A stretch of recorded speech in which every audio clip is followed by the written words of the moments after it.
Est-ce que tu savais que la consommation d'édulcorants artificiels a littéralement explosé ces dernières années? Aujourd'hui, on retrouve de l'aspartame dans plus de 6000 produits alimentaires. Et est-ce que tu savais que ces édulcorants que tu consommes tous les jours peuvent provoquer des cancers, des prises de poids et des dérèglements hormonaux? Wow, wow, wow, mais tu sors ça d'où là? Eh ben c'était en première page de mon magazine Bien-être. Ah! Hello à tous, j'espère que vous allez bien. Si tu as aimé cette petite intro scénarisée, n'hésite pas à lâcher tout de suite un petit pouce bleu sous cette vidéo. Le sujet du jour, dois-tu faire confiance aux boissons zéro et plus généralement aux édulcorants? Aujourd'hui, on retrouve les édulcorants artificiels dans nombreux de nos produits alimentaires et notamment aussi les boissons. Ces édulcorants, ils sont hypocalories et ils vont permettre de sucrer des produits alimentaires sans ajouter de sucre. On les ajoute en petite quantité car ils ont un pouvoir sucrant très élevé. L'aspartame par exemple, E951 va être 200 fois plus sucrant que le saccharose, le sucre de table. Cette consommation toujours plus croissante des édulcorants dans la population fait débat au sein de la communauté scientifique, car il est vrai que les édulcorants pourraient être un outil majeur pour endiguer la prévalence d'obésité qui ne cesse d'augmenter, en limitant notamment nos apports en sucre et nos apports en calories. La consommation de produits contenant des édulcorants est un super allié, notamment lorsque l'on souhaite perdre du poids, car ça nous permet d'avoir une plus grande variété de choix alimentaires, notamment en conservant la notion de plaisir qui est primordiale lors de ces périodes. Cependant, malgré que la consommation d'édulcorants a été validée par de grands organismes tels que la Food and Drugs Administration et l'Autorité européenne de sécurité des aliments, nous voyons encore régulièrement des articles ou des études sortir nous interpellant sur les dangers de la consommation des édulcorants. Il est notamment suggéré que la consommation d'édulcorants pourrait entraîner des comportements compensatoires favorisant une prise de poids et d'autres anomalies métaboliques. Dans cette vidéo, nous allons donc voir si ces accusations sont vraies et si la consommation de produits alimentaires ou de boissons contenant des édulcorants peut se faire sans danger. Nous allons tout d'abord analyser les effets de la consommation des édulcorants sur notre santé avant de voir quels sont leurs effets sur la gestion de notre poids. L'Autorité européenne de sécurité des aliments a validé la consommation de certains édulcorants tels que l'aspartame, la stevia ou le sucralose en indiquant une DJA. La DJA, c'est une dose journalière acceptable et c'est une quantité de substances chimiques que peut ingérer un homme ou un animal par jour au cours de sa vie sans risquer aucun risque appréciable pour sa santé. Il faut savoir que les tests sont d'abord faits sur les animaux et on applique ensuite un coefficient de 100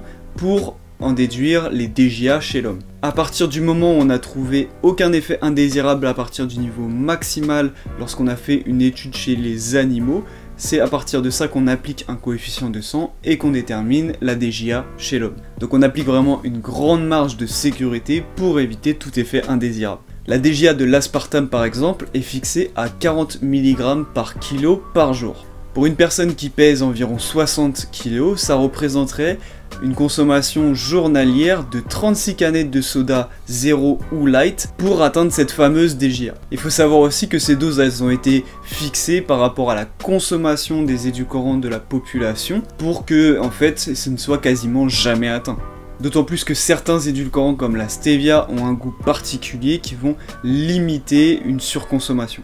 Faut quand même savoir que certains édulcorants ont été interdits à la consommation et c'est le cas du cyclamate qui a été interdit dans les années 1970. Mais ce que l'on constate dans la littérature scientifique, c'est que les études qui démontrent par exemple des effets cancérigènes ont souvent des biais importants dans leur protocole. D'autant plus que ces résultats peu rassurants ne sont jamais validés ensuite via les études épidémiologiques menées chez l'homme. Par exemple, dans une étude épidémiologique prospective menée en 2006, les scientifiques suggèrent que la consommation de boissons contenant de l'aspartame n'augmente pas le risque de développer des cancers hématopoïétiques ou des cancers cérébraux. En ce qui concerne la stimulation de l'insuline, les édulcorants, comme vous pouvez le constater, ont les mêmes effets qu'une solution d'eau saline. Et donc les édulcorants ne stimuleraient pas une sécrétion importante d'insuline après leur consommation. Cependant, ils n'auraient pas non plus d'effet thérapeutique dans la gestion du diabète autre que la substitution de la consommation des glucides. Une autre crainte qui a vu le jour un peu plus récemment, c'est le fait de dégrader sa santé intestinale avec la consommation d'édulcorants.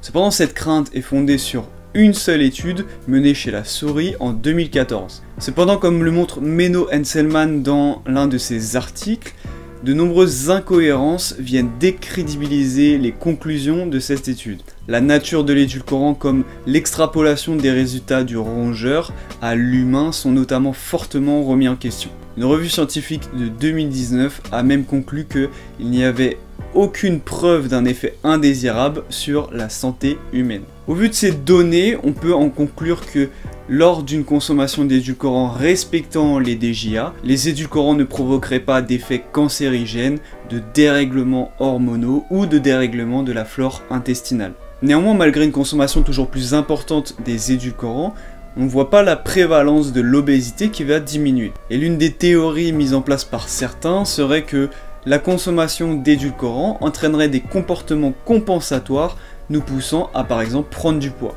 Voyons donc quels sont les effets des édulcorants sur notre poids et sur la faim.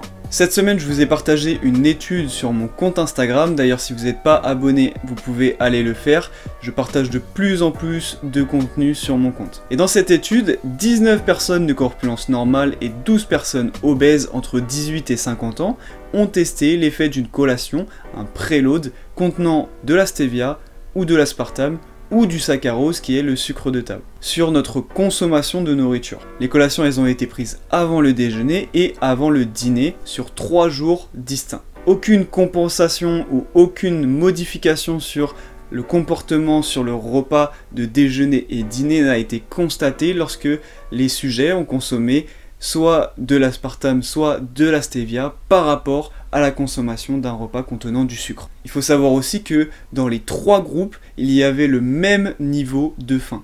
Ce qui laisse penser que les comportements compensatoires dont on a parlé juste avant seraient inexistants. Récemment, une méta-analyse menée en 2020 n'a trouvé aucune preuve suggérant que la consommation d'édulcorants pouvait provoquer une prise de poids. Au contraire, chez les personnes en surpoids ou en obésité qui ne font pas particulièrement de régime, la substitution des glucides en utilisant des édulcorants permettrait de perdre du poids. Dans une autre étude, pendant 6 mois, on a substitué la consommation de boissons sucrées, donc de soda, par la consommation de boissons édulcorées chez des personnes en surpoids ou en obésité. Et on a pu constater une perte de poids moyenne de 2 à 2,5%. Dans le cas d'un déficit calorique, il est difficile de savoir quels sont les effets des édulcorants sur la perte de gras puisque la majorité des résultats vont évidemment être liés au déficit. Cependant, la consommation occasionnelle de produits alimentaires contenant des édulcorants ou de boissons édulcorées, de boissons zéro, est très intéressante pour stimuler l'adhésion de la personne à son déficit. Boire une canette de Coca Zéro quelques fois dans la semaine ou tous les jours par exemple permet de stimuler le côté plaisir sans se soucier de dépasser son total calorique. Attention cependant à ne pas en consommer trop car il y a certaines de ces boissons qui vont contenir de la caféine et ce qui peut entraîner, si on est dans un cas de surconsommation, des effets indésirables notamment sur le sommeil. Pour conclure, tu peux très bien consommer des boissons zéro ou des produits alimentaires light sans te soucier de problèmes sur ta santé. Cela est même avantageux lorsque tu es en phase de perte de poids parce que ça te permet de diversifier tes choix alimentaires et de stimuler l'adhésion à ton alimentation. Cependant, tu l'auras bien compris, il ne faut pas non plus tomber dans une surconsommation, c'est comme dans tout, hein. Si tu surconsommes quelque chose, forcément au bout d'un moment tu vas trouver des effets indésirables. Évidemment, la majorité de tes apports hydriques devra provenir de l'eau. J'espère que cette vidéo t'a plu, c'est un sujet assez controversé, j'espère que j'ai pu bien le démystifier et que tout ce que je t'ai dit ici va te permettre de maintenant appréhender la consommation d'édulcorants un peu plus facilement. On se retrouve dimanche prochain à 18 h pour une prochaine vidéo et je vous dis peace.